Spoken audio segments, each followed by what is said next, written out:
Hello student, तो हम लोग देखने जा रहे हैं आज डे नंबर 14 का लेक्चर वेव। ठीक है ना। कल आपने एसएचएम पढ़ा था, आज वेव का नंबर है। वेव हम लोग दो पार्ट में कवर करेंगे क्योंकि वेव थोड़ा बड़ा टॉपिक है, एक साथ पढ़ोगे तो ज़्यादा अच्छे से समझ नहीं आएगा, इसलिए मैंने इसको दो पार्ट में ब्रेक किया है, पार्ट वन पार्ट टू।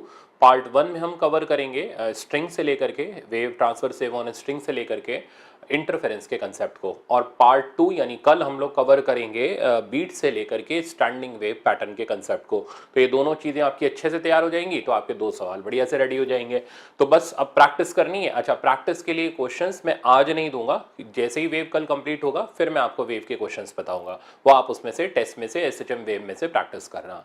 अब वेव में शुरू में सबसे पहले कुछ थ्योरेटिकल पोर्शन आता है, तो वो थ्योरेटिकल पोर्शन तो आप बुक से नॉर्मली पढ़ ही सकते हो, जिसमें आती है ट्रांसवर्स वेव की डेफिनेशन, लॉन्गिट्यूडनल वेव की डेफिनेशन, मैकेनिकल वेव, ठीक है ना, इलेक्ट्रोमैग्नेटिक वेव, तो वो डेफिनेशन आप बुक से रेफर कर लो। मैं यहाँ मेन कंसेप्ट के पार्ट को डिस्कस कर रहा हूँ। अब सबसे पहले हम बात कर रहे हैं प्रोग्रेसिव वेव। प्रोग्रेसिव इसलिए बोलते हैं क्योंकि अपने साथ एनर्जी को एक पॉइंट से दूसरे पॉइंट तक ले जाती है वाया पार्टिकल। ठीक है, इसमें पार्टिकल ऑसिलेट करते हैं without actual transfer of their positions. तो पार्टिकल अपनी फिक्स पोजिशन के अबाउट यानी मीन पोजिशन के अबाउट ऑसिलेट करते हैं, या तो वेव के प्रोपगेशन के परपेंडिकुलर या वेव के प्रोपगेशन के पैरेलल।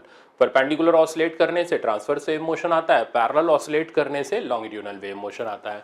अब ट्रांसवर्स वेव मोशन में क्रेस्ट और ट्रफ का फॉर्मेशन होता है, आप किसी भी बुक को रेफर करोगे, एनसीईआरटी पढ़ोगे या कोई भी बुक, तो आपको उसके अंदर मिलेगा। लॉन्गिट्यूडनल वेव मोशन से कंप्रेशन रेयरफैक्शन आता है। कंप्रेशन में वॉल्यूम मिनिमम हो जाता है, प्रेशर मैक्सिमम हो जाता है। रेयरफैक्शन में वॉल्यूम मैक्सिमम हो जाता है, प्रेशर मिनिमम हो जाता है। तो जब भी लॉन्गिट्यूडनल वेव प्रोपगेट करती है तो उस जगह पर प्रेशर का वेरिएशन होता है। ठीक है ना। अब हम सबसे पहले ट्रांसवर्स प्रोग्रेसिव वेव के ऊपर काम करेंगे। तो पहले वेव की इक्वेशन देख लेते हैं। इसमें काफ़ी सारे प्रॉब्लम आपके इक्वेशन पे, छोटे मोटे प्रॉब्लम आते ही आते हैं, और उस टाइप के प्रॉब्लम आपके गलत नहीं होने चाहिए। ये पहला सेक्शन है जो आपको अच्छे से तैयार करना है, प्रैक्टिस करना है। तो देखो, तो मेरे पास ये एक ट्रांसवर्स प्रोग्रेसिव वेव की इक्वेशन है। अगर मैं इसमें से इतना पार्ट हटा दूं या छुपा दूं तो ये जो बचेगा a sine omega t plus phi naught, ये हमारा वही एसएचएम वाला पार्ट है।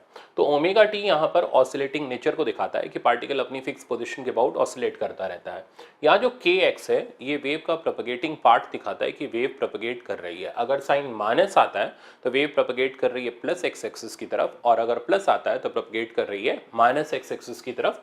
फाई नॉट वही जैसा कल चल रहा था इनिशियल फेज, ये उसको रिप्रेजेंट करता है। ए यहाँ पर एम्पलीट्यूड हो गया, और वाई पार्टिकल का पोजीशन फ्रॉम, या पार्टिकल की पोजीशन मीन पोजीशन से होती है। मीन यानी वो जगह जिसके अबाउट पार्टिकल ऑसिलेट कर रहा होता है। तो कल जो हम लोग इक्वेशन लेके चल रहे थे वो थी x equals to a sine omega t plus phi not.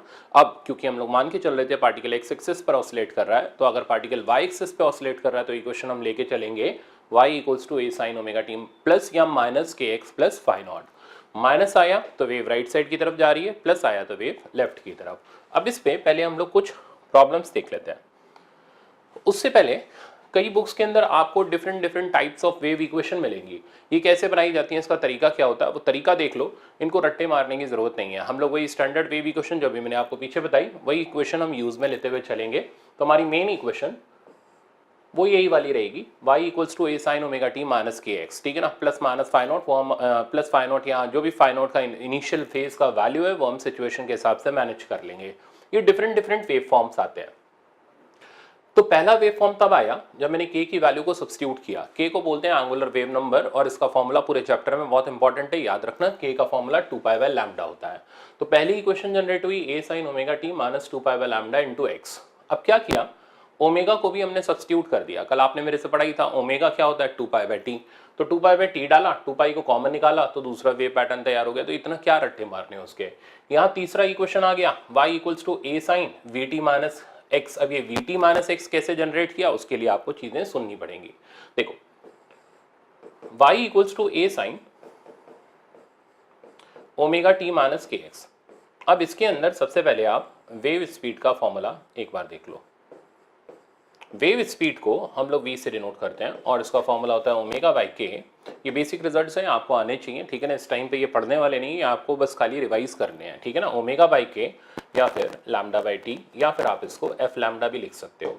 तो ये वेव स्पीड का फॉर्मूला है। तो अब किया क्या, यहाँ कुछ खास नहीं किया। यहाँ से हमने लैम्डा की वैल्यू को बाहर निकाला, और ये लैम्डा बाई टी इधर आ गया, उसको हमने वेव स्पीड बना दिया। सिमिलरली अगर हम इस इक्वेशन से या पहली इक्वेशन से ओमेगा बाहर निकालें तो नीचे ओमेगा बाई के बचेगा, उसको हमने v से रिप्लेस कर दिया। तो इन इक्वेशंस को रट्टे मारने की कोई जरूरत नहीं है, आप अपना स्टैंडर्ड ये वाला इक्वेशन याद करके चलो, इससे हमारे हर सवाल को हम कंप्लीट कर लेंगे। तो अब चलते हैं आगे, कुछ छोटे छोटे फॉर्मूले देखते हैं। जैसे यहां पर मैंने आपको वेव स्पीड का फॉर्मूला दे दिया, और वेव स्पीड का जो मैंने अभी जस्ट बताया आपको ओमेगा बाई के या लैम्डा बाई टी। कुछ छोटी छोटी और चीजें आती हैं, जैसे पार्टिकल वेलोसिटी। अब हमारा पार्टिकल वाई एक्सिस पर ऑसिलेट कर रहा है, तो अगर आप पार्टिकल की वेलोसिटी निकालना चाहते हो तो d y by d t की जगह हम करेंगे del y by del t, मतलब पार्शियल डिफरेंशिएशन। तो जैसे ही आप पार्शियल डिफरेंशिएशन करोगे आपके सामने ये इक्वेशन आ जाएगी। ये इक्वेशन कल भी आई थी पार्टिकल वेलोसिटी के अंदर। अब इस पार्टिकल वेलोसिटी की जरा मैक्सिमम वैल्यू को गौर करोगे तो आपका दिमाग अपने आप खुल जाएगा। पार्टिकल की मैक्सिमम वेलोसिटी हमारे पास आ रही है ये ओमेगा, तो ये तो पूरा एसएचएम का ही रिजल्ट है। और कहां पर होती है ये ओमेगा? मीन पोजीशन पर। यानी पार्टिकल के बारे में जो भी पूछा गया, यानी एसएचएम के बारे में आपसे पूछा गया, इसलिए पार्टिकल वेलोसिटी का ये रिलेशन बड़ा इंपॉर्टेंट है। ये आपने कल पढ़ा था, v equals to omega under root a square minus x square. V हो गया पार्टिकल वेलोसिटी, ना कि वेव वेलोसिटी।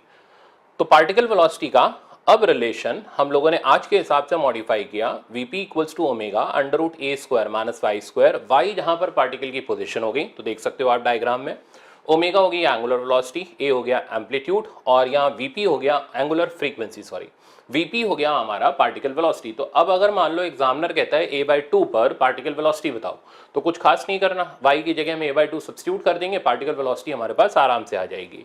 अच्छा, अभी एक और बड़ा इंपॉर्टेंट रिलेशन है, पर ये भी आप आराम से निकाल सकते हो, मैक्सिमम पार्टिकल वेलोसिटी और वेव वेलोसिटी का रेशियो। तो मैक्सिमम पार्टिकल वेलोसिटी होगी ए ओमेगा, और वेव वेलोसिटी मैंने आपको बताया ओमेगा बाई के। जैसे ही आप रेशियो लोगे आपको मिल जाएगा ए के, पर रट्टे की जरूरत नहीं है, इसको आप कभी भी कैलकुलेट कर सकते हो और इसमें कोई टाइम वेस्ट नहीं होगा आपका। नेक्स्ट देखना, देखो पार्टिकल एक्सेलरेशन, कल भी हम लोगों ने एक्सेलरेशन निकाला था, वो बिल्कुल एसएचएम जैसा ही आपको देखने को मिलेगा, माइनस ओमेगा स्क्वायर एक्स आया था, अब आज हमने उसको मॉडिफाई करके वाई कर दिया। तो relation between phase difference and path difference, इस रिलेशन से अब आगे हमारी कहानी मूव करेगी, और इसके न्यूमेरिकल्स जो होंगे वो ज्यादातर इस पे आपको देखने को मिलेंगे। तो दो रिजल्ट्स हैं, दोनों याद रखो, फेज डिफरेंस और पाथ डिफरेंस का रिजल्ट होता है के डेल्टा एक्स, जहां के को बोलते हैं मैंने भी बताया था एंगुलर वेव नंबर। ब्रेक करोगे तो बनेगा 2 पाई बाय लैम्डा, और फेज डिफरेंस और टाइम डिफरेंस का रिलेशन होता है delta phi equals to omega delta t. इस पे प्रॉब्लम की प्रैक्टिस बड़ी जरूरी है, तब जाकर के आपका हाथ सेट होगा और आप एग्जाम में प्रॉब्लम आराम से लगा लोगे। ये रिजल्ट हमें इंटरफेरेंस में सबसे ज्यादा काम में आता है, वो आज ही आपको पता चल जाएगा। तो चलो आगे बढ़ते हैं। अब देखो, जैसे हमें एक इक्वेशन दे रखी है, कहता है simple harmonic progressive wave is represented by equation 8 equals to sin 2 pi 0.1 x minus 2t where x and y are in centimetre. तो ये यूनिट का बड़ा ख्याल रखना है, काम इस यूनिट का x और y सेंटीमीटर में, इससे क्या क्या हमें पता चलेगा वो सुनो। देखो साइन जो होता है वो पूरा डायमेंशनलेस क्वांटिटी होता है, तो जो y का डायमेंशन होगा वो सामने वाली चीज का डायमेंशन होगा। अब जब हम इक्वेशन लिखते हैं,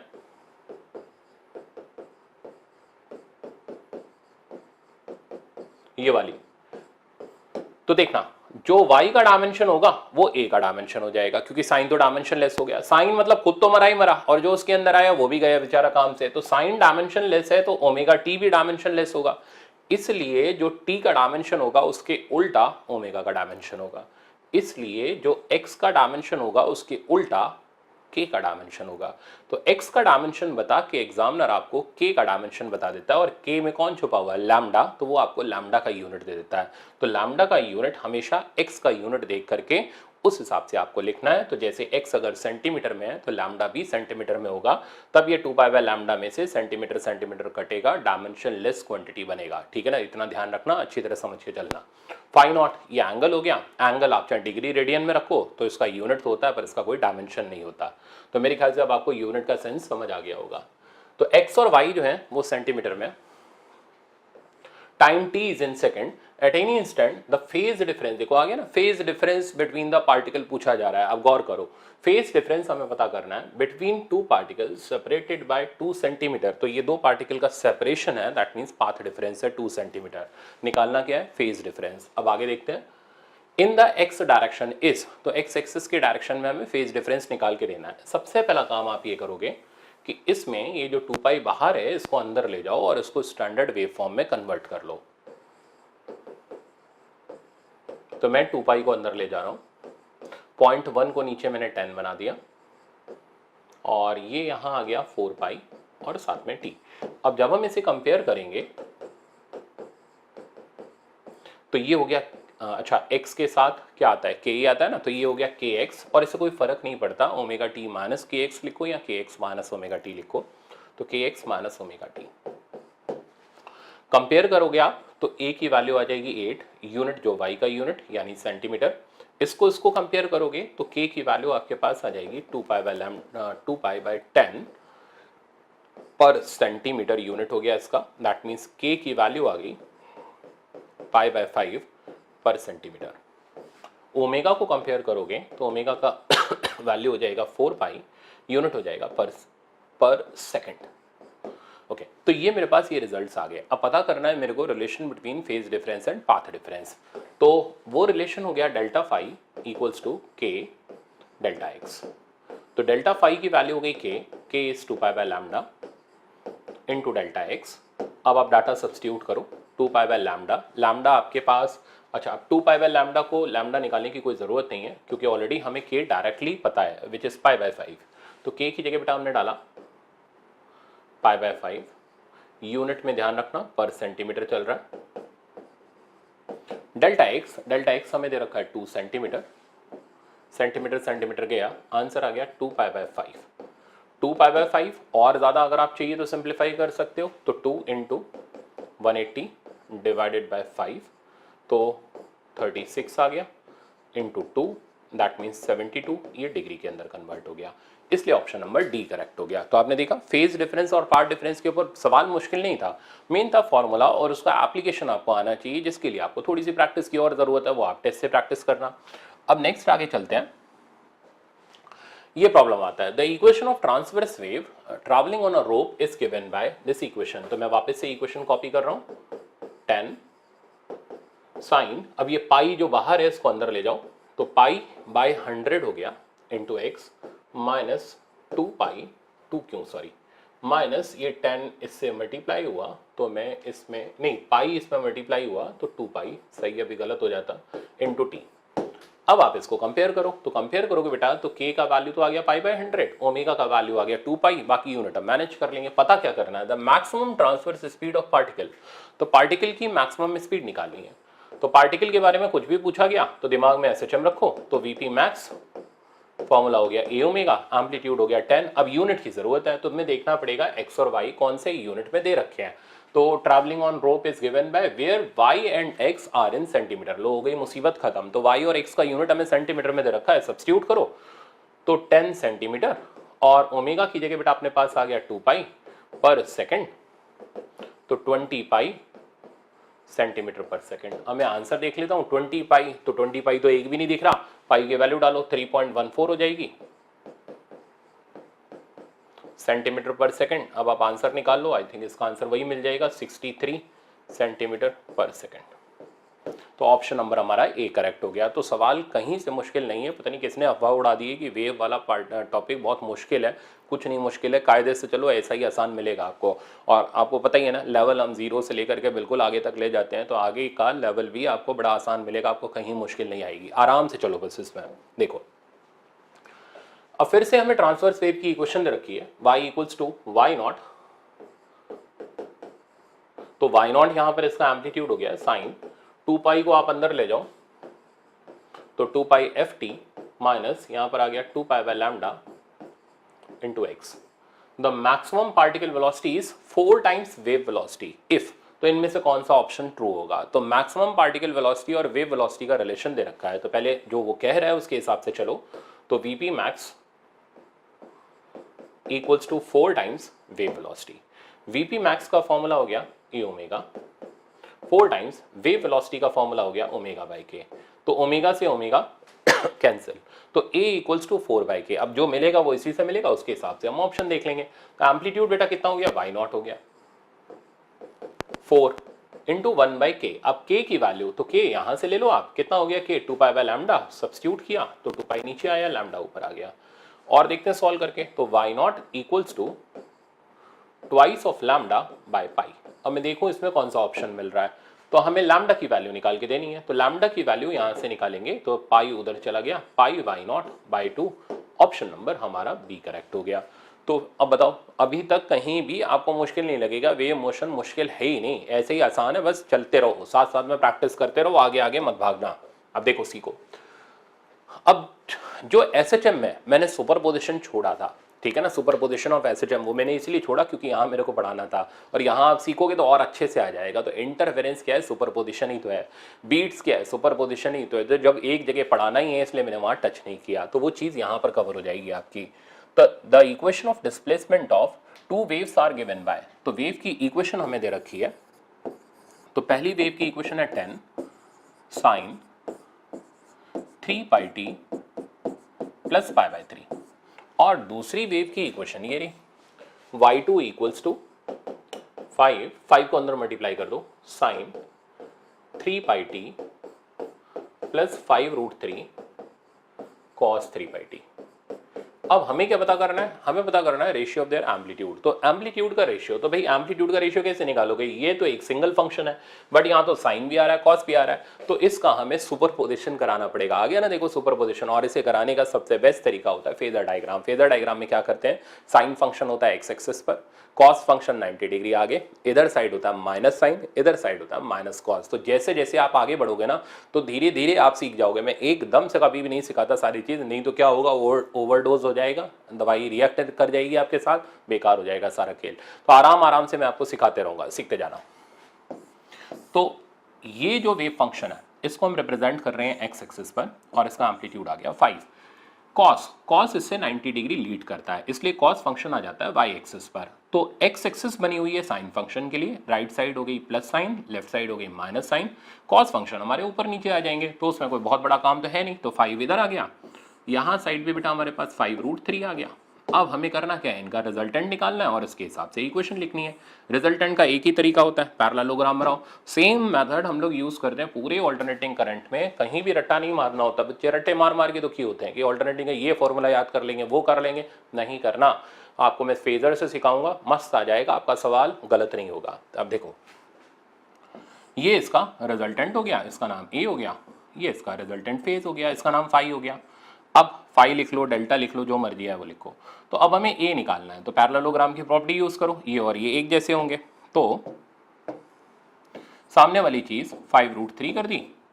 अब आप पहले ए निकालो, ये निकालने के लिए आप पाइथागोरस थ्योरम यूज कर लो। तो पाइथागोरस यूज करोगे तो अंडर इसका स्क्वायर प्लस इसका स्क्वायर, 5 कॉमन हो गया, रूट अंडर इसका स्क्वायर हो गया 3 और इधर हो गया 1, तो आंसर आ गया 10। तो एम्पलीट्यूड तो 10 आ गया, एंगल देखोगे तो 10 फाई से निकालो, तो 10 फाई की बेटा वैल्यू हो गई 5√3 बाय 5, और ये कट गया और हमारे पास √3 आ गया, तो फाई की वैल्यू आ गई 60 डिग्री। अब पहले रिजल्टिंग वेव की इक्वेशन लिखो, तो y2 की इक्वेशन हो गई ए की वैल्यू हो गई 10। यूनिट जैसा इनका चल रहा था, अब कैसा चल रहा था वो हमें देखना पड़ेगा। तो फिलहाल तो हमें यूनिट दिया ही नहीं, तो भाई जैसा चल रहा है वैसे ही चलने दो, ठीक है ना। क्यों, क्योंकि जैसा इधर यूनिट मिलेगा वैसा इधर मिलेगा, कट जाना है वो यूनिट। तो ए की जगह तो 10 आ गया। अब इक्वेशन लिखते हैं, तो ये फंक्शन था साइन फंक्शन, तो पहले एज इट इज साइन वाला कॉपी करो इक्वेशन। तो साइन वाला इक्वेशन हो गया 3πt, पर ये एम्पलीट्यूड इससे लीड कर रहा है क्योंकि एंटी क्लॉकवाइज डायरेक्शन में, तो प्लस जितना लीड कर रहा है उतना एंगल हमने चिपका दिया। तो ये हो गई दूसरी वेव की इक्वेशन, और ये हो गई पहली वेव की इक्वेशन। अब लो ना, एम्पलीट्यूड का रेशियो किसने रोका है, देखो सुपरपोजिशन भी कर लिया हमने और यहाँ पर वेव के साथ भी मिक्स कर दिया सवाल। तो अब दोनों के एम्पलीट्यूड का रेशियो तो कोई भी देख करके बता देगा यार 1:1 होगा, इसके एम्पलीट्यूड एक जैसे मिलेंगे। तो ऑप्शन नंबर सी इसका करेक्ट आंसर हो गया।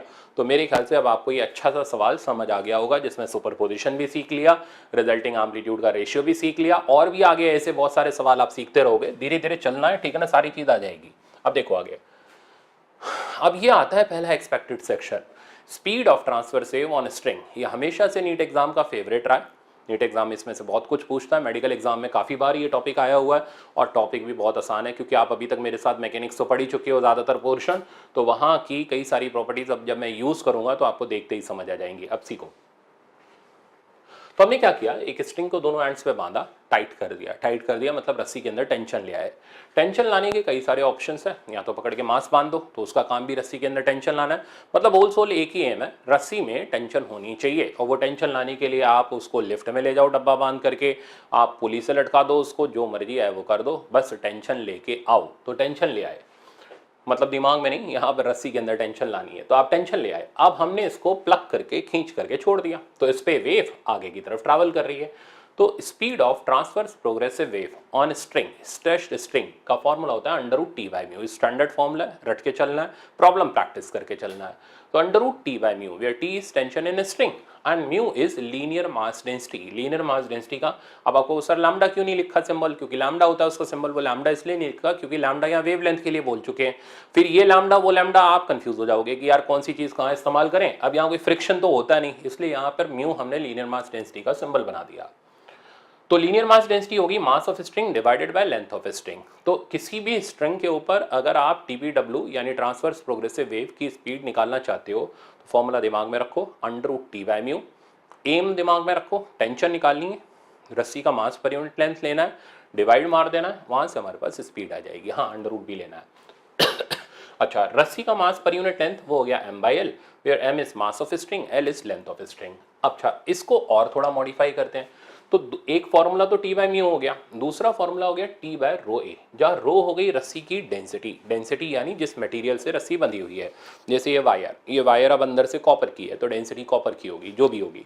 ए इसका एरिया ऑफ क्रॉस सेक्शन, तो इस वायर का क्रॉस सेक्शन, पतली सी वायर है तो जो भी नॉर्मल क्रॉस सेक्शन एरिया होगा वो हम यहाँ सब्स्टिट्यूट करेंगे।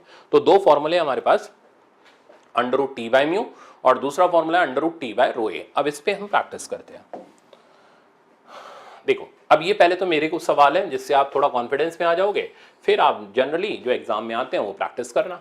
तो हमने एक ब्लॉक को स्ट्रिंग से टांग दिया, स्ट्रिंग का जो मास था वो 4 ग्राम था, स्ट्रिंग की जो लेंथ थी वो 1 मीटर दे रखी थी। क्या किया, यहां से प्लग करके छोड़ा तो ये ट्रांसवर्स वेव ऊपर की तरफ जा रही है। क्या करना क्या है, first of all we have to calculate speed of transverse wave. दूसरी चीज हमें कैलकुलेट करना है इस वेव को नीचे से ऊपर जाने में कितना टाइम लगा होगा। तो ये छोटा मोटा काम है, आराम से हम कर सकते हैं। सबसे पहला एम कि हम रस्सी के अंदर की टेंशन निकालेंगे, क्योंकि ये मास इससे बहुत कम है तो हम ऐसी रोप को थिन रोप लेते हुए चलते हैं जिसमें टेंशन ऑलमोस्ट यूनिफॉर्म रहती है। तो अगर आप टेंशन निकालोगे तो वो टेंशन इस ब्लॉक के वेट के बराबर हो जाएगी। तो सबसे पहले टेंशन हमने निकाली, उसका वैल्यू हो गया 40 न्यूटन। अब हम म्यू निकालेंगे क्या, वो तो दे ही रखा है, m/l। m हो गया 4 ग्राम, तो 10 की power -3 gram divided by 1 metre. तो 4 इंटू 10 की पावर -3 किलोग्राम पर मीटर। तो ये हमने ऐसा ही सिस्टम में इसको कन्वर्ट कर लिया। अब आप स्पीड ऑफ ट्रांसफर वेव का फॉर्मूला लगाओ, under root t by mu, t की जगह आ गया 40, 4 इंटू 10 की पावर -3, तो 10 की पावर 4, आंसर आ गया 100 मीटर पर सेकेंड। तो सिंपल, कुछ भी नहीं है इसके अंदर। तो ये एक आसान सा प्रॉब्लम था जो फॉर्मूले का एप्लीकेशन आपको सिखाता है। अब दूसरे नंबर पर हम निकालना चाह रहे हैं टाइम। अब क्योंकि ये वेव एक कांस्टेंट स्पीड से नीचे से ऊपर जा रही है तो टाइम निकालने का तरीका हो गया डिस्टेंस अपॉन स्पीड। डिस्टेंस की जगह length of string 1 metre, speed की जगह 100, आंसर आ गया 0.01 सेकेंड। तो बड़ी आराम से हम लोगों ने दोनों काम कर लिए, ट्रांसफर वेव की स्पीड भी निकाल ली और टाइम भी निकाल लिया। अब धीरे धीरे प्रॉब्लम को उलझाना शुरू करते हैं। अब जैसे ये काफ़ी ठीक, काफ़ी अच्छा तो नहीं बोलूँगा, बट नीट के लिए तो प्रॉपर एग्जाम्पल सेट कर दिया मैंने। तो इस तरीके का नीट एग्जाम में मिल जाता है। तो क्या पूछना चाह रहा है, आप सवाल देखो, कहता है डेंसिटी ऑफ फर्स्ट स्ट्रिंग। अब सीधे सीधे उसने डाटा दिया, डेंसिटी दे रखी है, तो फॉर्मूला कौन सा इस्तेमाल करोगे, टी बाय रो ए वाला, under root t by rho ए वाला। लीनियर मास होता, मतलब मास और लेंथ होता, तो टी बाय म्यू वाला इस्तेमाल करते। तो जैसा डाटा वैसे चलेंगे। तो density of first string is twice the density of second string. तो रो 1 मैंने रो ले लिया, या पहले डाटा के हिसाब से लिखें तो density of first string is twice the density of second, तो twice rho 2। Radius of first string is 4 times the radius of second string, तो हमें डेंसिटी और रेडियस का रिलेशन उसने दे दिया। Now we have to find out ratio of v1 by v2। v1 by v2 तो बात की बात है, पहले टेंशन तो निकालो। तो किसी भी, अब जैसे इस रस्सी की हम टेंशन निकालने जा रहे हैं तो ये यहाँ से नीचे जो भी वेट है उसके बराबर हो जाएगी, तो ये हो गया 40 न्यूटन। और यहाँ की टेंशन निकालोगे तो ले लो सिस्टम बाउंड्री, वो तो आप लॉज ऑफ मोशन में पढ़ चुके हो, तो T1 की वैल्यू निकालोगे तो ये हो जाएगा 160 न्यूटन। तो T1 T2 भी आ गए। v1 का फॉर्मूला हो गया √T1 बाय रो1 पाई r1 स्क्वायर, और सिमिलरली v2 का फॉर्मूला हो गया √T2 बाय रो2 पाई r2 स्क्वायर। बेटा अब आप एक काम करो, पहले आप खुद प्रैक्टिस करो, ठीक है ना, आंसर निकालो, मेरे को बताओ, फिर आप आगे चलना। खाली बैठे बैठे मतलब सुनते मत रहना, आप इसको प्रैक्टिस करो, आपका हाथ सेट होएगा। तो दोनों का हम रेशियो लेते हैं, तो v1 by v2 equals to √T1 by T2 times rho two by rho one times r2 square by r1 square. तो v1 by v2 equals to, अब आप डाटा सब्स्टिट्यूट करो, T1 बाय T2, तो T1 कितना बेटा 160, T2 है 40, तो 160 बाय 40, रो2 बाय रो1, तो रो1 की वैल्यू ट्वाइस ऑफ रो2 है, तो रो2 को तो रोने दो ऊपर और नीचे रो1 की जगह ट्वाइस ऑफ रो2 डाल दो। r2 square by r1 square, r2 square को पड़ा रहने दो और नीचे आप r1 स्क्वायर की जगह सब्स्टिट्यूट करो, तो which is equals to 4r2, that means ये बन गया 16r2 स्क्वायर। ये यहाँ से कैंसिल, ये यहाँ से कैंसिल, देखते हैं और क्या क्या बचा। तो 16 से ये गया 10 हो गया। आंसर में मेरे पास आ रहा है, देखते हैं क्या क्या आ रहा है। ऊपर बचा 10, नीचे बचा 40 और साथ में बचा बेटा मेरे पास 2, तो कैंसिल हुआ और फाइनल आंसर आया 1/8, दैट मीन्स रेशियो आ गया 1/2√2।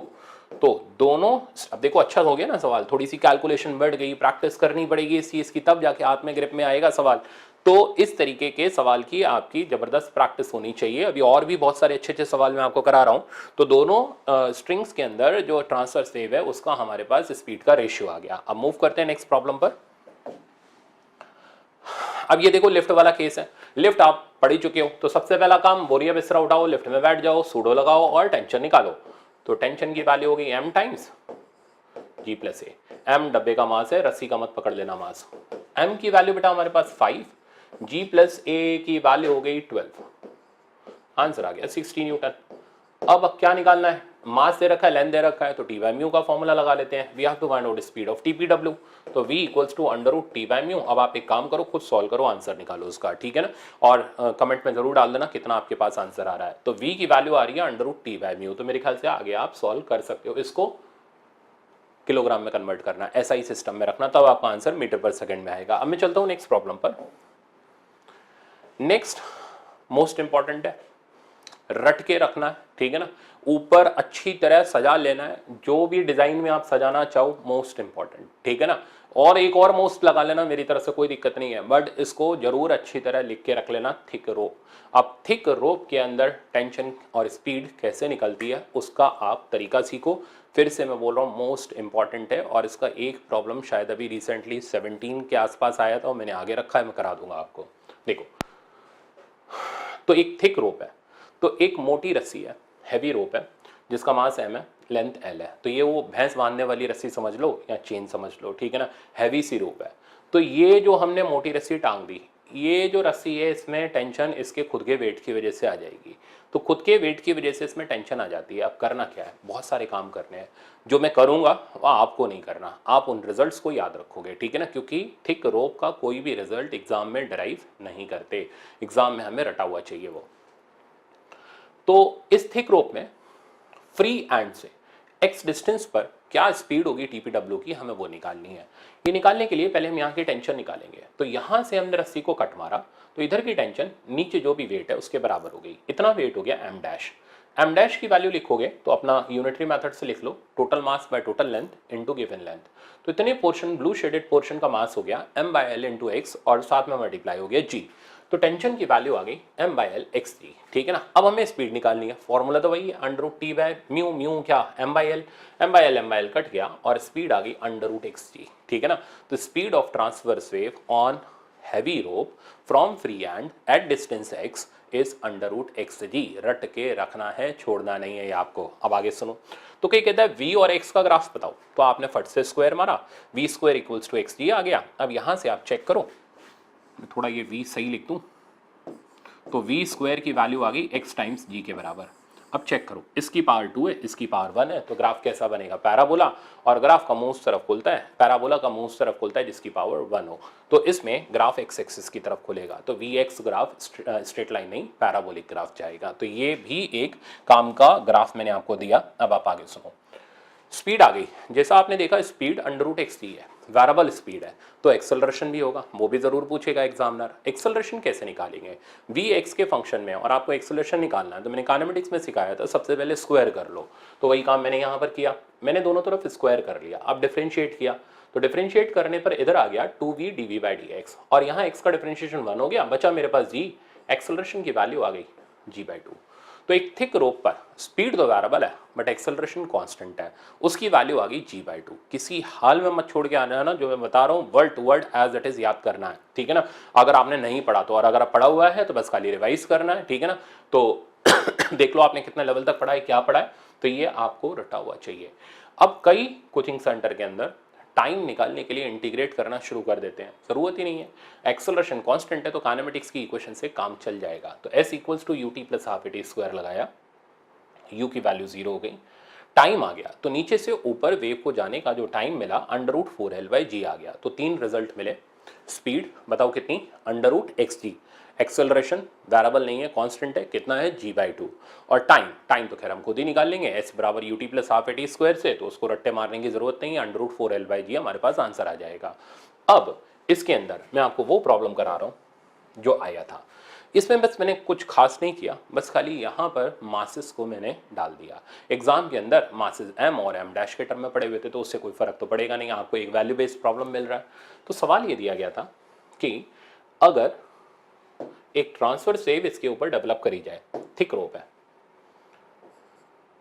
यहां पर वेवलेंथ λ0 है, तो at point a wavelength is λ0, find wavelength at point P। तो हमें इस B वाले पॉइंट पर वेवलेंथ निकालनी है, ठीक है। अब वो कैसे निकलेगा, तो इसका जवाब बिल्कुल सटीक है और बहुत सिंपल तरीके से हम इसको कंप्लीट करने जा रहे हैं। अब सुनो, वेव स्पीड का फॉर्मूला, अब वो कहोगे सर √xg था, तो x कहां से था, फ्री एंड से था, वो तब था जब नीचे कोई वेट नहीं लटका हुआ था। तो इस सवाल के अंदर रिजल्ट मॉडिफाई करना पड़ेगा, तो वो जो अभी हमने, इसलिए मैंने इस सवाल को रखा है ताकि आपके दिमाग में 1% भी डाउट ना रहे। तो अगर थिक रोप से कोई ब्लॉक अटैच नहीं है तब स्पीड का फॉर्मूला है √xg, और अगर ब्लॉक अटैच्ड है तो हमें वापस से नए सिरे से टेंशन निकालनी पड़ेगी, रिजल्ट सॉल्व करना पड़ेगा। अब सुनो, तो स्पीड का फॉर्मूला इन जनरल हम यूज कर रहे हैं √T/μ, v = f λ = √T/μ। देखो रस्सी का म्यू वो तो वैसे भी कांस्टेंट है। अब T यानी टेंशन, अब जो टेंशन होगी वो किसके बराबर होगी, वेट के बराबर होगी। जैसे यहाँ की टेंशन यहाँ से नीचे जो भी वेट है उसके बराबर है, तो यहाँ से नीचे वेट जो हो गया वो m हो गया, यहाँ की टेंशन इस पूरे वेट के बराबर होगी। तो कुल मिलाकर के हम इस रिजल्ट को मॉडिफाई करते जा रहे हैं। तो v = f λ हमने पुट किया = √mg/μ। अब जरा चेक करो, फ्रीक्वेंसी तो कांस्टेंट है, वो तभी बदलेगा जब सोर्स बदलेगा, g कांस्टेंट है, म्यू कांस्टेंट है, तो lambda is directly proportional to √m। तो ये इसका मेन हिडन कंसेप्ट है। तो लैम्डा जो है मास के हिसाब से चेंज कर रही है क्योंकि उसके हिसाब से टेंशन चेंज कर रही है।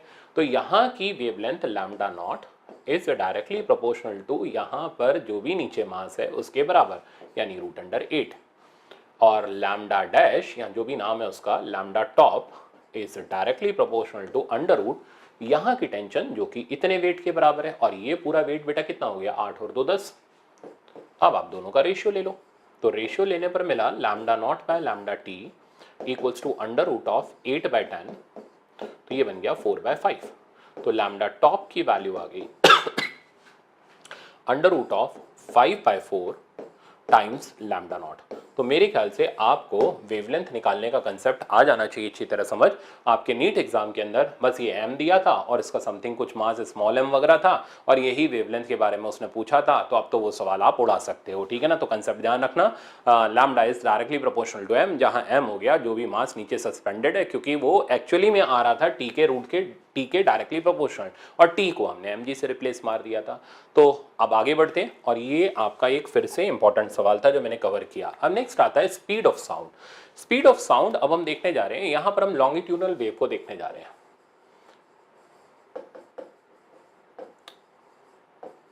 अब लॉन्गिट्यूडनल वेव जो होती है, जैसे एयर के अंदर जैसे मैं बोल रहा हूं, तो मेरे बोलने से जो साउंड वेव जनरेट हो रही है वो साउंड वेव का प्रोपगेशन लॉन्गिट्यूडनल है, क्योंकि ये पार्टिकल को बैक फ्रोथ यूं करके ऑसिलेट करा रही है, जिस वजह से प्रेशर का वेरिएशन क्रिएट हो रहा है। अब स्पीड ऑफ साउंड के डिफरेंट डिफरेंट जगह पर डिफरेंट डिफरेंट फॉर्मूले होते हैं। पहले वो फॉर्मूले समझते हैं। तो सॉलिड के अंदर स्पीड ऑफ साउंड का फॉर्मूला √y/ρ, जहां y हो जाता है यंग्स मॉडुलस और रो हो जाती है उसकी डेंसिटी मटेरियल की। तो जैसे इस पेन के अंदर स्पीड ऑफ साउंड निकालना है तो फॉर्मूला जाएगा √y/ρ, जहां y इसका यंग मॉडुलस हो गया, रो इस पेन की डेंसिटी हो गई। ठीक है ना, सिंपल सा रिजल्ट। मेन खेल आता है लिक्विड और गैसेस में। तो लिक्विड और गैसेस में स्पीड ऑफ साउंड का फॉर्मूला √b/ρ होता है, जहां b बल्क मॉडुलस और rho again density of medium, यानी कि डेंसिटी ऑफ गैस बोल लो या फिर डेंसिटी ऑफ लिक्विड आप बोल लो। अब इसमें हमारे पास दो बड़े इंपॉर्टेंट रिजल्ट आते हैं। एक न्यूटन फॉर्मूला, तो न्यूटन ने यहाँ पर स्पीड ऑफ साउंड का एक फॉर्मूला जनरेट किया, हालांकि वो फॉर्मूला गलत है, बट यहाँ से उसका एक चीज हमारे काम में आएगा। तो ये गलतियां मत निकालो न्यूटन की, नहीं भाई न्यूटन ने तो गलत दिया, अरे उसने तो गलत दिया, पर उसने जो रिजल्ट इसके अंदर बना दिया वो तो आपसे गलती करवा देगा। तो उस रिजल्ट को हमें दिमाग में रख के चलना है। तो न्यूटन ने बताया कि साउंड वेव का प्रोपगेशन जो होता है वो आइसोथर्मल होता है। तो जबकि साउंड वेव आइसोथर्मली नहीं प्रोपगेट करती, एडियाबेटिकली प्रोपगेट करती है, वो हम आगे सीखेंगे लाप्लेस करेक्शन के अंदर। तो यहां पर इसने बताया साउंड वेव का प्रोपगेशन आइसोथर्मल होता है। अब आइसोथर्मल प्रोसेस की इक्वेशन होती है कि प्रेशर वॉल्यूम का प्रोडक्ट कांस्टेंट होता है। तो अब हम करने क्या वाले हैं, हमें बल्क मॉडुलस चाहिए। बल्क मॉडुलस खैर आप ये इलास्टिसिटी में सीखोगे पूरा जाकर के, बट अभी फॉर्मूला दिमाग में रखना है। बल्क मॉडुलस का फॉर्मूला होता है negative change in pressure by change in volume is to original volume. Negative इसलिए आता है कि प्रेशर बढ़ाएंगे तो वॉल्यूम कम होगा, और कोई भी मॉडुलस हमेशा पॉजिटिव रहता है। तो नेगेटिव साइन यहाँ पर इसलिए कि अगर प्रेशर बढ़ाया जा रहा है तो वॉल्यूम का चेंज नेगेटिव आएगा, नेगेटिव नेगेटिव कैंसिल होकर के पॉजिटिव आ जाएगा। अच्छा, इसका डिफरेंशियल फॉर्म हमारे पास आता है -dp/dv टाइम्स v। अब करते क्या है, ये ध्यान रखना, ये फिर से इस टाइम पर आपको याद होना चाहिए, कुछ चीज़ डिराइव नहीं करनी हमें एग्जाम के अंदर। तो ये वो रिजल्ट्स हैं जो हमारे बिल्कुल टिप्स पे होने चाहिए, हमें बिल्कुल अच्छी तरह आने चाहिए, आप सीखो। तो मैंने क्या किया, इसको डिफरेंशिएट किया। डिफरेंशिएट करने के बाद मैंने यहाँ से इस वैल्यू को निकाला, इसको हम बोलेंगे बल्क मॉडुलस, और ये निकला आइसोथर्मल प्रोसेस के लिए, इसलिए इसको बोला जाएगा आइसोथर्मल बल्क मॉडुलस। तो एग्जामिनर सीधे पूछता है आइसोथर्मल बल्क मॉडुलस किसके बराबर होता है। ये हमारी फिजिक्स की जर्नी में 2 से 3 बार आएगा, 3 बार तो आएगा। एक तो अभी आया, एक जब मैं आपको हीट एंड थर्मो पढ़ाऊंगा वहां भी आएगा बल्क मॉडुलस, एक आप जब मेरे से इलास्टिसिटी वगैरह वाला टॉपिक पढ़ोगे वहां भी आएगा। तो 3 बार में से एक बार तो याद ही हो जाएगा ना करते करते। तो आज ये पहली बार आया, बुरा लगेगा, बट जब 2-3 बार आ जाएगा तो अपने आप आपको अच्छे से समझ आ जाएगा। तो isothermal bulk modulus pressure of gas के बराबर होता है, और उसके इनवर्स को हम बोलते हैं कंप्रेसिबिलिटी। तो आइसोथर्मल कंप्रेसिबिलिटी 1/p के बराबर होता है। तो एग्जामिनर ग्राफ पूछता है कि isothermal bulk modulus versus pressure का ग्राफ कैसा होगा, तो वो एक स्ट्रेट लाइन होगा जो ओरिजिन से पास करेगा, और कंप्रेसिबिलिटी वर्सेस प्रेशर का ग्राफ रेक्टेंगुलर हाइपरबोला होगा। तो ये ग्राफ आइसोथर्मल बल्क मॉडुलस का वैल्यू याद आपको होना चाहिए, कभी भी कोई पूछे डिराइव नहीं करना, सीधे सीधे आंसर दे देना है। तो न्यूटन के हिसाब से स्पीड ऑफ साउंड हो गया isothermal bulk modulus divided by density. Isothermal bulk modulus को हमने रिप्लेस मारा, किससे रिप्लेस मारा, प्रेशर ऑफ गैस से, तो बना p/ρ, और फिर हमने आइडियल गैस इक्वेशन लगा दी, तो इक्वेशन आ गई √RT/m। बट ये फॉर्मूला गलत है, क्योंकि साउंड वेव का प्रोपगेशन आइसोथर्मल ना होकर के एडियाबेटिक होता है। तो अब आप देखो लाप्लेस करेक्शन। तो इसने बताया कि साउंड वेव बहुत तेजी से प्रोपगेट करती है, कोई भी प्रोसेस जो बहुत तेजी से अकर करे वो आइसोथर्मल नहीं होता, वो एडियाबेटिक होता है। तो ये प्रोसेस एडियाबेटिक हो गया। तो यहाँ जो बल्क मॉडुलस होना चाहिए वो एडियाबेटिक होना चाहिए। तो अब दूसरी इंपॉर्टेंट चीज आपको पता चल रही है, एडियाबेटिक बल्क मॉडुलस। उसके लिए हमने एडियाबेटिक प्रोसेस लिया, डिफरेंशिएट मारा, तो हमारे पास एडियाबेटिक बल्क मॉडुलस आ गया गामा पी, जहां गामा होता है Cp/Cv, और मोनोएटॉमिक, डायटॉमिक, ट्राइएटॉमिक वैल्यू याद रखो, 5/3, 7/5, 9/7। तो मोनो, डाई, ट्राई। तो adiabatic bulk modulus gamma P के बराबर हुआ। तो इसका जो ग्राफ बनेगा वो स्ट्रेट लाइन बनेगा, ओरिजिन से पास करेगा, स्लोप गामा के बराबर होगा। जितना स्लोप ज्यादा होगा, ठीक है ना, तो एटॉमिसिटी उतनी क्या होगी, कम होती चली जाएगी। तो सबसे ज्यादा स्लोप मोनोएटॉमिक का मिलेगा, क्योंकि इसका गामा सबसे बड़ा है। सबसे कम स्लोप ट्राइएटॉमिक का मिलेगा क्योंकि इसका गामा सबसे कम है। तो अगर आप यहां पर अरेंज करोगे तो मोनो सबसे ज्यादा स्लोप वाला मिलेगा, फिर डाई, फिर ट्राई। सिमिलरली इसमें भी मोनो सबसे ओरिजिन के पास में मिलेगा, फिर डाई और फिर ट्राई। तो जैसे जैसे हम यहां से दूर बढ़ते चले जाएंगे एटॉमिसिटी की वैल्यू कम होती चली जाएगी। तो adiabatic bulk modulus gamma P, isothermal bulk modulus P, ठीक है ना, कंप्रेसिबिलिटी उसका उल्टा। तो कंप्रेसिबिलिटी का ग्राफ यहाँ पर रेक्टेंगुलर हाइपरबोला रहा। तो ये दोनों चीजें आप याद रखो, इनसे स्पीड ऑफ साउंड आती है the adiabatic by rho, gamma p by rho और gamma r t by m. तो फाइनली हमारे पास correct formula for speed of sound आ गया, which is under root gamma r t by m या फिर गामा पी बाय रो। अब हम ये देखते हैं कि इनमें चीजें चेंज करने का स्पीड ऑफ साउंड पर क्या फर्क पड़ता है। ये भी थ्योरेटिकल सवाल होता है, तो इसमें मोर ओवर थ्योरी बहुत ज्यादा है, तो वो थ्योरी हमें देखनी पड़ेगी, सीखनी पड़ेगी, तब हम आगे धीरे धीरे बढ़ पाएंगे। उन थ्योरी से हमारे प्रॉब्लम बनते हैं, फिर हम न्यूमेरिकल पर चलेंगे, ठीक है ना। तो हम नेक्स्ट सेक्शन देखते हैं, और इसमें अब हमारे पास आता है इफेक्ट ऑफ प्रेशर, टेम्परेचर और ह्यूमिडिटी का साउंड के ऊपर क्या फर्क पड़ता है। ये थ्योरेटिकल है पर छोड़ के नहीं जाना। देखो टेम्परेचर का तो सीधा सीधा रिजल्ट है, v is proportional to root T. Graph खोलोगे v और t का तो वो पैराबोला बनेगा, तो इसमें तो मतलब कुछ है ही नहीं, सिंपल सा रिजल्ट है। प्रेशर वाला छोटा सा ट्विस्ट है, वो ट्विस्ट ये है, प्रेशर चेंज करने का यहाँ पर कोई फर्क तब तक नहीं पड़ता जब तक टेम्परेचर कांस्टेंट रहता है। कारण अगर आप आइडियल गैस इक्वेशन से चेक करोगे तो पी बाय रो हो गया आर टी बाय एम। अगर टेम्परेचर कांस्टेंट है और आप प्रेशर चेंज कर रहे हो तो राइट साइड तो पूरी कांस्टेंट है, तो प्रेशर चेंज करने से डेंसिटी भी चेंज कर जाएगी, और पी बाय रो का रेशियो ऐसा रहेगा जो कांस्टेंट बना रहे। इस वजह से there is no effect of pressure, there is no effect of change of pressure at constant temperature, ठीक है ना। तो speed of sound pressure change करने से तब तक चेंज नहीं होगा जब तक टेम्परेचर कांस्टेंट रख के हम प्रेशर चेंज कर रहे हैं। अब आगे चलते हैं, मॉइस्चर वाली थ्योरी भी आपके दिमाग में रहनी चाहिए कि मॉइस्चर आने से क्या होता है, डेंसिटी ऑफ एयर जो होती है वो कम हो जाती है। अगर डेंसिटी डिक्रीज कर जाएगी तो स्पीड ऑफ साउंड इंक्रीज कर जाएगा। तो साउंड की स्पीड मॉइस्ट एयर में ज़्यादा होगी और ड्राई एयर के अंदर कम होगी। तो ये तीन चीज़ें होती हैं जिनके ऊपर साउंड की स्पीड का इफेक्ट रहता है। अब आगे चलते हैं और अब आते हैं छोटे छोटे न्यूमेरिकल। अब देखो यहाँ आप बोर नहीं हो सकते, यहाँ न्यूमेरिकल हम लोग फटाफट उड़ाना सीख लेते हैं। तो पहले हमें ये चेक करना है कि किस टाइप का न्यूमेरिकल हमारे सामने आ रहा है। तो देखते हैं, at what temperature the speed of sound will be double at of its speed at 27। तो ये एक बहुत कॉमन क्वेश्चन है, ठीक है। इस तरीके का क्वेश्चन केटीजी में भी मिलेगा, यहाँ भी मिलेगा, तो कहीं एक जगह प्रैक्टिस करनी है तो कर लेते हैं। तो v is proportional to root t, आप आराम से इसको उड़ा सकते हो। अच्छा, पहले का टेम्परेचर 27 है, तो यहाँ जो टेम्परेचर पुट करोगे वो हमेशा केल्विन में पुट करना है। तो पहले की speed v proportional to under root 300, नई speed 2v is proportional to under root t dash. अब दोनों का रेशियो ले लो, तो 2 equals to under root of t dash divided by 300, और आप यहाँ पर स्क्वायर करके ओपन करो, टी डैश का वैल्यू आ जाएगा 1200 केल्विन, और सेंटीग्रेड में लाने के लिए आप इसमें से 273 माइनस कर दो, और फाइनल आंसर आपके पास आ जाएगा 927 डिग्री सेंटीग्रेड। ऑप्शन नंबर हमारा सी करेक्ट हो जाएगा। तो ये एक सिंपल सा प्रॉब्लम था। आगे चलते हैं। तो जनरली स्पीड ऑफ साउंड के अंदर आपको आसान ही प्रॉब्लम मिलेंगे। अब जैसे ये आईआईटी का प्रॉब्लम है, बट है ये भी आसान, इसमें भी कुछ खास नहीं है। देखो, the ratio of speed of sound in nitrogen is to helium gas at 300 kelvin. तो टेम्परेचर सेम है पर दोनों गैस अलग अलग एटॉमिसिटी की है, तो इसलिए गामा दोनों का अलग अलग हो जाएगा, मोलर मास दोनों का अलग अलग हो जाएगा, टेम्परेचर दोनों का सेम है, तो रेशियो तो ये आ गया। अब आपको गामा की वैल्यू डालनी है मोनो डाई के हिसाब से। तो नाइट्रोजन डायटोमिक है, तो नाइट्रोजन का गामा हो गया 7/5।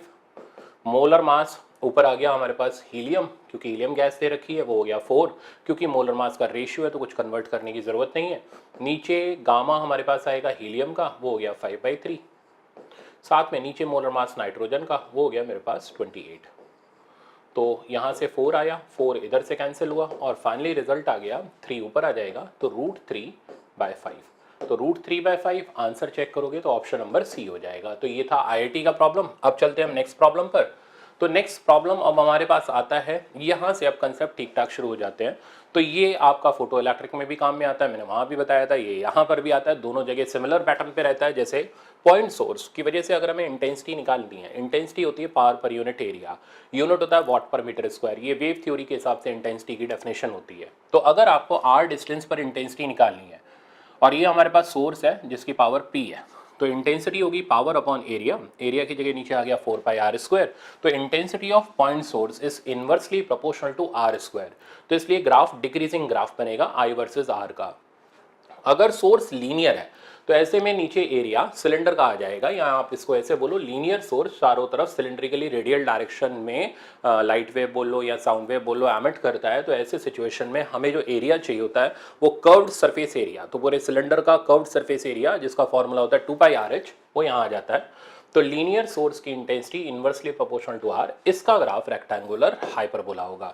तो पॉइंट सोर्स के लिए inversely proportional to r square, linear source के लिए इनवर्सली प्रोपोर्शनल टू आर। अब आगे चलते हैं, और इंटेंसिटी का जनरल फॉर्मूला इसको डिराइव करने की जरूरत नहीं है, ये वेव के अंदर पावर पर यूनिट एरिया करके एवरेज इंटेंसिटी का फॉर्मूला आता है, फॉर्मूला रटो 2π² f² a² ρv, ठीक है ना।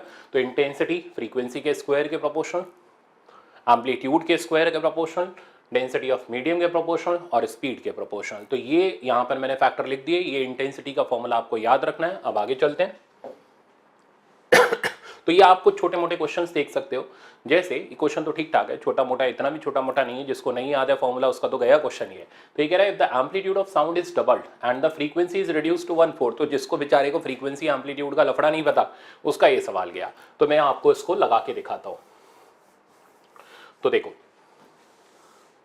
ये बोल रहा है if the intensity if the amplitude of sound is double, तो पहले का एम्पलीट्यूड ए ले लिया, बाद का एम्पलीट्यूड 2a हो गया, and the frequency is reduced to 1/4, तो फ्रीक्वेंसी हो गई f/4। तो हमें पता करना है इंटेंसिटी पर क्या फर्क पड़ेगा। तो इंटेंसिटी का फॉर्मूला 2π² f², अभी याद करो ठीक है ना, वापस से घर पे कुछ नहीं याद होता, साथ साथ में लेक्चर के कर लोगे तो टाइम ही तो बचेगा। 2π² f² a² ρv, तो इंटेंसिटी प्रोपोर्शनल टू fa का होल स्क्वायर। अब आप रेशियो ले लो, तो I1/I2 F1A1 बाई F2A2 का होल स्क्वायर। I1 I हो गया, I2 हमें निकालना है। F1A1 F1 हो गया F, A1 हो गया A, F2 की जगह आ गया F/4, A2 की जगह आ गया 2A का होल स्क्वायर। तो I divided by I2 equals to, ये ऊपर चला गया 2 का होल स्क्वायर, तो नई इंटेंसिटी आ गई I/4। तो जिस बच्चे को इंटेंसिटी सिर्फ ये रटी पड़ी है प्रोपोर्शनल टू एम्पलीट्यूड का स्क्वायर, उसके लिए ये सवाल नहीं है, उसका सवाल नेगेटिव आना है। तो इसलिए फॉर्मूले का यूज काफी अच्छा है, आप इसका पूरा का पूरा रिजल्ट याद करके रखो। इस टाइप का इंटेंसिटी का प्रॉब्लम नीट एग्जाम में बहुत आता है, मैं दिखाता हूँ कैसे और प्रॉब्लम रहते हैं। धीरे धीरे आगे चलते हैं इसमें। अब नेक्स्ट प्रॉब्लम देखो, कहता है इंटेंसिटी ऑफ साउंड, ये आसान प्रॉब्लम है, ये आप सब कर सकते हो। Intensity of sound emitted by sources इतना at a distance of 5 centimetre. तो कौन सा सोर्स है तो वो हमें देखना पड़ेगा। आप कुछ दे नहीं रखा तो हम पॉइंट सोर्स लेते हुए चल रहे हैं, ठीक है ना। तो वैसे मेरा लिखा होना चाहिए सवाल के अंदर, हाँ वो क्वेश्चन में आगे मिल जाएगा। सोर्स इज पॉइंट सोर्स और आगे मिलेगा सोर्स इज लीनियर सोर्स। तो हमें क्वेश्चन में क्लियर कट दे रखा है कि पॉइंट सोर्स है और लीनियर सोर्स है, बिना इस जानकारी के हम कुछ नहीं कर पाते। तो अब चेक करो, इंटेंसिटी दे रखी है इतनी 5 सेंटीमीटर के डिस्टेंस पर, we have to find out intensity at a distance of 25 centimetre. तो अब रिजल्ट लगाना है पर बड़े संभाल के। पॉइंट सोर्स के लिए inversely proportional to r², linear source के लिए इनवर्सली प्रोपोर्शनल टू r। इन दोनों रिजल्ट से आपके पास इंटेंसिटी आएगी। आप खुद प्रैक्टिस करो, फॉर्मूला लगाओ, फिर आगे बढ़ो, ठीक है ना। अब नेक्स्ट सेक्शन में उठा रहा हूं साउंड लेवल। साउंड लेवल के न्यूमेरिकल आसान होते हैं, बिल्कुल रेडियो एक्टिविटी वाले कंसेप्ट की तरह ही होते हैं, इसलिए साउंड लेवल का फॉर्मूला ध्यान रखो। साउंड लेवल मतलब किसी भी जगह कितना शोर है, नॉइस का लेवल कितना है, उसको मेजर किया जाता है साउंड लेवल में, और इसका यूनिट होता है डेसिबल। तो साउंड लेवल यानी इंटेंसिटी ऑफ साउंड लेवल को रिप्रेजेंट करता है बीटा, जिसका फॉर्मूला होता है 10 log I by I0। I उस जगह पर इंटेंसिटी हो गई, I0 स्टैंडर्ड फिक्स्ड वैल्यू होगी जिसकी value 10⁻12 what per metre square. इस पे प्रॉब्लम मैं आपका आज सेट कर देता हूं, आप फिर से प्रैक्टिस करना, आपको साउंड लेवल का कंसेप्ट आ जाएगा। तो देखो, find out sound level at a place where intensity is इतना। तो सीधे सीधे क्वेश्चन में पूछा गया साउंड लेवल ही बता दो, तो करना क्या है, स्टैंडर्ड फॉर्मूला लगाया 10 log की बेस ध्यान रखना 10 है, I by I0, I की वैल्यू हो गई 10⁻³ I0 स्टैंडर्ड इंटेंसिटी डाली, ऊपर गए 10⁹ आया, 9 सामने गया, log 10 की बेस 10 1 हो गया, तो साउंड लेवल आ गया 90 डेसिबल। तो जिस जगह intensity 10⁻³ what per metre square है, वहां का साउंड लेवल हो गया 90 डेसिबल। ये स्ट्रेट फॉरवर्ड क्वेश्चन हो गया। अब धीरे धीरे चलते हैं इसमें बढ़िया प्रॉब्लम की तरफ। तो जैसे ये प्रॉब्लम देखो, कहता है threshold of hearing for human ear is 10⁻12 what per metre square. तो ये वही I0 का वैल्यू आपको दे रखा है। This is taken as standard level, the intensity of sound is 1 watt per metre square expressed in decibel, it has intensity. तो हमें इंटेंसिटी बतानी है डेसिबल के यूनिट में, तो लगाओ फॉर्मूला। तो 10 log I by I0, बस वैल्यू डालो, काम खत्म। तो 10 log, आप भी चेक करके देखो आपका आंसर आ रहा है या नहीं। I की जगह मेरे पास आ गया 1 और आई नॉट की जगह आ गया 10 की पावर -12, ये ऊपर जाएगा, आंसर आ जाएगा 120, यूनिट बनेगा डेसिबल। तो ऑप्शन नंबर डी करेक्ट हो गया। नेक्स्ट प्रॉब्लम देखते हैं, ये है अच्छा प्रॉब्लम, अब इसको ध्यान से देखना। तो ये कहता है intensity of sound wave is set to be 4 decibel. तो हमें साउंड लेवल दे रखा है और वो 4 डेसिबल दे रखा है। If the intensity is doubled, intensity को हमने डबल किया, then sound is expressed in decibel will be. तो नया साउंड लेवल कितना होगा? तो चेंज इन साउंड लेवल मैंने कुछ खास नहीं किया, बीटा 1 लिखा। चलो मैं लिख के बताता हूं। तो 10 log I1 by I0। अब इंटेंसिटी I2 कर दी तो नया साउंड लेवल बीटा 2 हो गया, 10 log I2 by I0। बस मैंने इन से सब्ट्रैक्ट मार के चेंज इन साउंड लेवल का फॉर्मूला लिख लिया। आपको याद हो तो रेडियो एक्टिविटी में मैंने आपको सिखाया था 1 पॉइंट ऑफ डिसइंटीग्रेशन से अदर पॉइंट ऑफ, बिल्कुल वैसा ही सिमिलर फॉर्मूला है। इस पे भी हमारा अच्छा न्यूमेरिकल बनता है। तो बीटा 2 माइनस बीटा 1 यानी चेंज इन साउंड लेवल। तो 10 log I2 by I1 की बेस 10। अब आप इसमें डाटा सेट कर दो। तो पहले का साउंड लेवल 4 डेसिबल, बाद में इंटेंसिटी डबल कर दी, ये यहां से गया, और log 2 की बेस 10। अब इतना तो याद होना चाहिए, 0.3010 में 010 जेब में डाल लो, 0.3 रखो, तो 0.3 इंटू 10 तो ये आ जाएगा 3। तो बीटा 2 -4 इक्वल्स टू 3। तो नया साउंड लेवल हमारे पास आ गया 7 डेसिबल। तो मेरे ख्याल से अब आपको साउंड लेवल का कंसेप्ट आ गया होगा समझ, और चेंज इन साउंड लेवल से भी अब आप सवाल लगा सकते हो, ठीक है ना। तो दोनों फॉर्मूले हमारे लिए इंपॉर्टेंट है। तो आपने देखा इतनी देर में वेव कहीं पे भी मुश्किल नहीं है, फॉर्मूला बेस्ड टॉपिक है, फॉर्मूले की प्रैक्टिस हो गई, आपका हाथ सेट हो गया, वेव में आपके पूरे पक्के पक्के नंबर आ जाएंगे। अब चलते हैं अगले पर। अब आता है मेरा फेवरेट कंसेप्ट, इंटरफेरेंस। बड़ा मजा आता है इसे पढ़ाने में, इंटरफेरेंस को। अब इंटरफेरेंस मैंने अभी तक आपको रे ऑप्टिक्स और वो वेव ऑप्टिक्स इसलिए नहीं पढ़ाई कि पहले हम लोग 11th वाला पोर्शन ये वाला पूरा कर लें, फिर हम रे ऑप्टिक्स की तरफ मूव करेंगे, ठीक है ना। तो रे ऑप्टिक्स अच्छा खासा है, मजे आएंगे आपको पढ़ने में, बट उससे, और वेव ऑप्टिक्स भी अच्छा ही है, दोनों ही अच्छे टॉपिक है। तो फिलहाल आप पहले 11th का वेव पढ़ो, interference of sound wave. Interference में क्या होता है, जब दो साउंड वेव एक जगह इंटरफेयर करती है, ठीक है ना, तो पोजीशन के साथ साथ, मतलब जगह बदलने के साथ साथ साउंड की इंटेंसिटी बदलती है। कहीं मैक्सिमम होती है, कहीं मिनिमम होती है फॉर्मूला बेस्ड, पर फॉर्मूले रटे हुए चाहिए, ठीक है ना।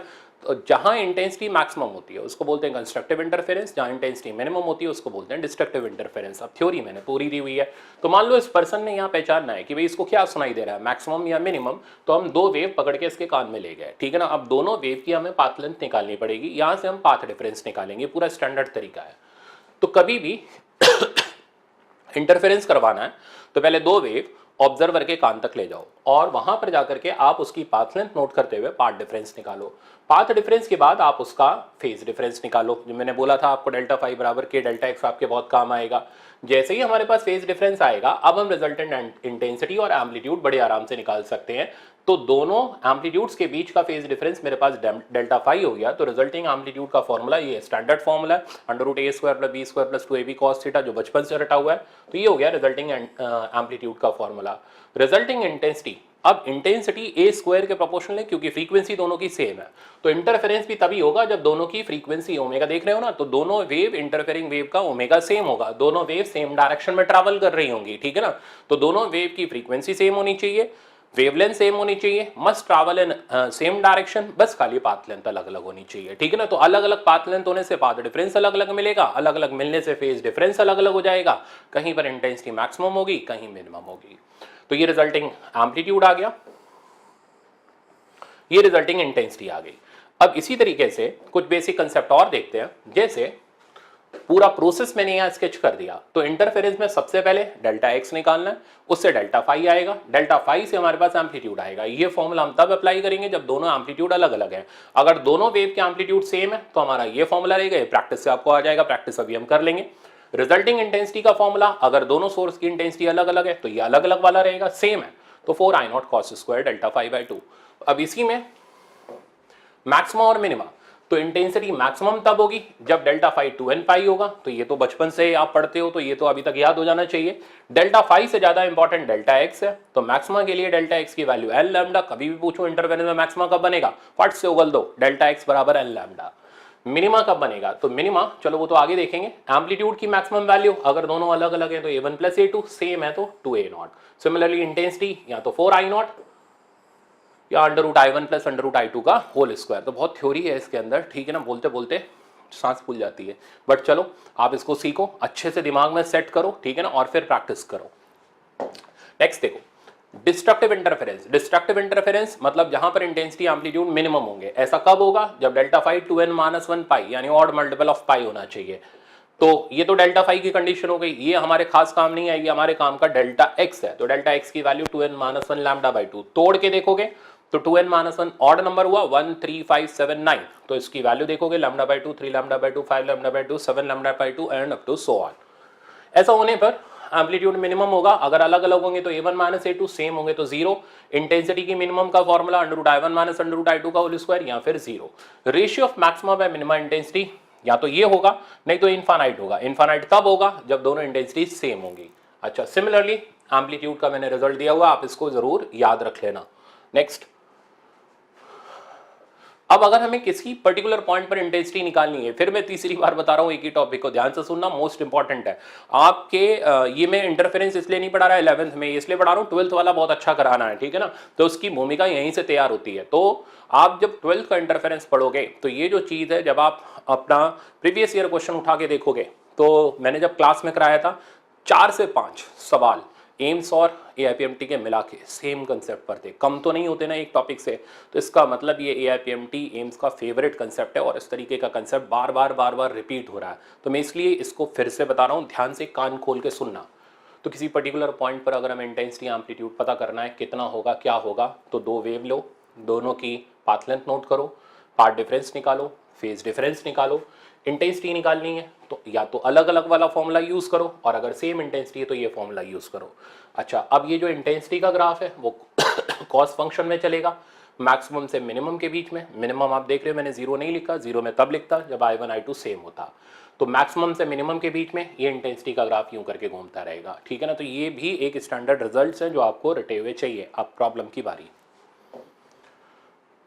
देखो, ये तो पता नहीं कितनी बार आया है, मेरा तो इसमें कोई 1% मूड नहीं होता कि इसको करा जाए, बट बताना मेरा काम, इसलिए बता जरूर रहा हूँ।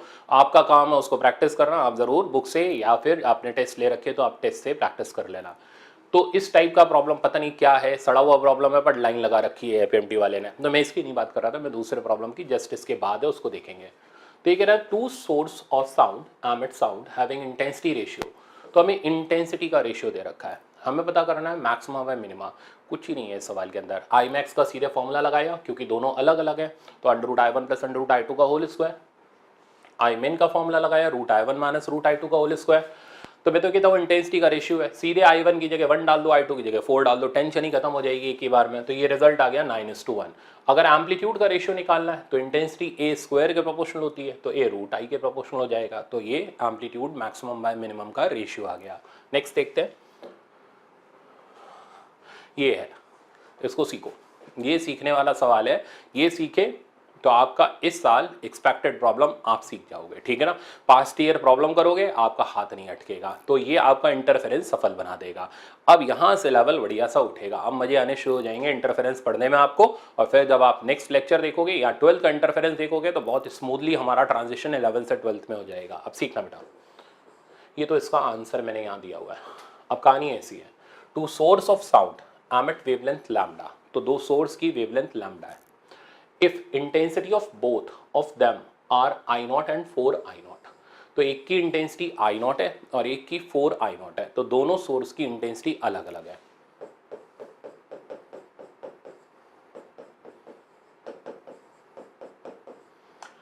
Find resultant intensity at a point where path difference is lambda by 2। तो अब आ गया ना वही सवाल। तो अब पाथ डिफरेंस दिया है अगले ने और आपसे कहता है रिजल्टिंग इंटेंसिटी बता दो। तो स्ट्रेटजी लगाओ, डेल्टा फाई के डेल्टा एक्स। के की जगह हमने सब्स्टिट्यूट किया 2 pi by lambda, delta x की जगह मैंने डाला लैम्डा बाई 2। लैम्डा कैंसिल हुआ, 2 से 2 कैंसिल हुआ, फेज डिफरेंस आ गया pi. Once we have obtained phase difference, अब हम रिजल्टिंग इंटेंसिटी का फॉर्मूला लगाएंगे, या तो सेम वाला या अलग अलग वाला, क्योंकि दोनों की इंटेंसिटी अलग अलग है। तो I1 I2 वाला लगेगा, सेम होती तो 4I0 वाला लगता। तो रिजल्टिंग इंटेंसिटी हमारे पास I I1 plus I2 plus twice root I1 I2 cos delta phi. अब डाटा सब्स्टिट्यूट करो, I1 की जगह आ गया आपके पास I0, I2 4I0 plus twice root under 4I0 square into cos delta phi की जगह बेटा आ गया पाई। अब कॉस 180 कितना होता है -1, सब्स्टिट्यूट करो रिजल्ट, ये बना 5I0 माइनस 4I0 और रिजल्ट आ गया I0। तो रिजल्टिंग इंटेंसिटी हो गई I0 और उसका आंसर हो गया आपके सामने। तो मेरे ख्याल से प्रोसेस समझ आ गया होगा। क्वेश्चन बहुत आराम से दिमाग में सेट करके रखना, एग्जामिनर क्या क्या सवाल दे रहा है वो बता देता हूँ। पाथ डिफरेंस कभी दे देता है λ/2, वो तो मैंने दे ही दिया, फिर λ/3, फिर λ/6, फिर λ/4। इन्हीं में से आपको अगर आया तो इन्हीं 4 वैल्यू जो मैंने बोली ना, इन्हीं में से एक सवाल मिल जाएगा। तो इस तरीके से एग्जाम में आता है। तो जो मैंने बोला वो जरूर प्रैक्टिस कर लो। अब आप दिमाग लगा करके जो जो मैंने डेल्टा एक्स बोले उसके लिए एक बार रिजल्ट निकालो, आपका आज सेट। चलते आगे। अब ये देखो, ये है इंटरफेरेंस का अच्छा सा, देख लेंथ देखो प्रॉब्लम की, इतना नहीं पूछेगा वो, सिर्फ आपसे एक चीज पूछेगा जो मैंने लास्ट में यहाँ पर दी है। ये इसका सबसे एडवांस लेवल प्रॉब्लम है, ALP इसको बोलते हैं। अब कैसे इसमें क्या अटेम्प्ट करना है वो सुनो। कहता है as student diagram two source of sound emit sound of intensity I0 और 4I0। तो लो फिर से दोनों इंटेंसिटी अलग अलग है। If wavelength of sound is lambda, find out minimum value of L for which maxima is heard, also find maxima intense. अब इस सवाल में तो मैंने सब कुछ ही पूछ डाला है। अब अप्रोच समझो, जब भी जिस भी जगह पर इंटरफेरेंस कराना है, क्या बोला था मैंने, 2 वेव पकड़ो, ऑब्जर्वर के कान में घुस रहो। तो एक वेव ये रही, एक वेव ये रही, दोनों की पाथ लेंथ निकालो। ये हमें करना पड़ेगा और हमारी मदद वहां और कोई नहीं करने वाला, हेल्प योर सेल्फ, ठीक है ना। आपको यहाँ पर खुद पाथ लेंथ निकालनी है। तो x2 की वैल्यू हो गई L, x1 की वैल्यू हो गई √2L। अब प्रोसेस आगे बढ़ाओ, पाथ डिफरेंस लिखो। तो ये माइनस ये, तो √2 -1 टाइम्स L। तो पाथ डिफरेंस हमने लिख लिया। अब फेज डिफरेंस लिख लेते हैं। खैर उसकी जरूरत हमें आगे पड़ेगी, तो अभी थोड़ा रुक करके लिख लेंगे। फिलहाल वो चाहता क्या है, minimum value of L for which maxima is heard. तो मैक्सिमा की बात चल रही है। तो अब अगर आप मैक्सिमा सुनना चाहते हो तो मैक्सिमा के लिए पाथ डिफरेंस मैंने क्या बोला था, किसके बराबर होता है, L लैम्डा।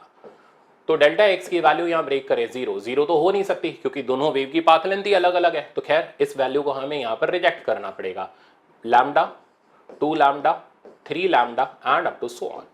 अब डेल्टा एक्स जो हमने निकाला वो यहां सब्स्टिट्यूट करते हैं। तो √2 -1 इंटू L लैम्डा, 2 लैम्डा और जाने दो, यहां से L की वैल्यू आ गई lambda upon √2 -1, 2 lambda upon √2 -1 and up to so on.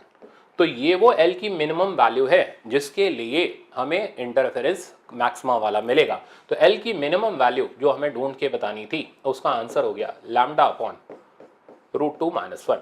अब साथ साथ में एक और अटैचमेंट है कि मैक्सिमा इंटेंसिटी बता दो, तो फॉर्मूला लगा दो Imax का। तो Imax का फॉर्मूला लगाओगे तो √I1 प्लस √I2 का होल स्क्वायर, डाटा सब्स्टिट्यूट करोगे तो √I1 कितना है I0 और ये हो जाएगा हमारा 4 यानी 2 और 1 3 यानी 9 I0 आंसर आ गया। तो ये आप खुद कैलकुलेट कर लेना। तो ये मैक्सिमम इंटेंसिटी का कंसेप्ट था। अब दूसरे सवाल में हमें क्या चाहिए, मिनिमम चाहिए। तो ये भी मैं लगा के दिखा रहा हूं, आप देखना। तो मिनिमम इंटेंसिटी के लिए, तो मिनिमम के लिए हमने क्या किया, डेल्टा एक्स को उठा करके आई थिंक मैं ये आपको करके दिखाऊं तो देखना आप। तो मिनिमम के लिए हमने डेल्टा एक्स को 2n-1 λ/2 डाला। ये सेकंड प्रॉब्लम, इसको ब्रेक करते हैं। तो डेल्टा एक्स की वैल्यू मिल गई λ/2, 3 λ/2, बस बहुत है। और डेल्टा एक्स को हमने कैलकुलेट किया, वो हम यहाँ सब्स्टिट्यूट करते हैं। √2 -1 इंटू L इक्वल्स टू λ/2, 3 λ/2 और इसको जाने दो।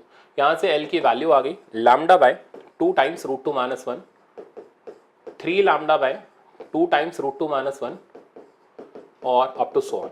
तो L की जो मिनिमम वैल्यू आ गई, आप देख रहे हो ना कितना अच्छा सवाल बन रहा है ये। और इस टाइप का सवाल अगर आपके एग्जाम में आ जाता तो आप तो हाथ पांव खड़े कर देते हैं, नहीं भाई इंटरफेरेंस तो बहुत हार्ड है, ठीक है ना। तो इस तरीके की प्रैक्टिस आपकी होनी चाहिए। SCV का कंसेप्ट था जो मैंने आपको सिखाया। थर्ड, अब ये मेरा मेन फेवरेट प्रॉब्लम होता है, ठीक है ना। ये जिसको आता है उसको इंटरफेरेंस में अपने आप सब कुछ आ जाता है। तो आप ये सीखो, फिर जब लाइट में पहुंचोगे YDAC वाला पढ़ेंगे तो इसको मस्त कर दूंगा मैं। अब देखते जाना, ये कह रहा है अब ये एल की वैल्यू देता है, कहता है एल की ये रही भैया वैल्यू, अब बताओ उसको क्या सुनाई देगा, ठीक है ना। तो अभी तक तो मैक्सिमा था, मिनिमम इंटेंसिटी मैंने निकाली नहीं, आप निकाल लेना √I1 माइनस √I2 का होल स्क्वायर करके। तो मैं ये सिखा रहा हूं आपको। तो कहता है लैम्डा की ये रही वैल्यू, अब बताओ रिजल्टिंग इंटेंसिटी कितनी होगी, क्या होगी, हमें वो बताना है। तो सीखो, ये है सबसे इंपॉर्टेंट पार्ट आपका इंटरफेरेंस का, थर्ड पार्ट। तो एल की वैल्यू हमें क्वेश्चन में गिवन है और ये वैल्यू है λ/4 √2 - 1।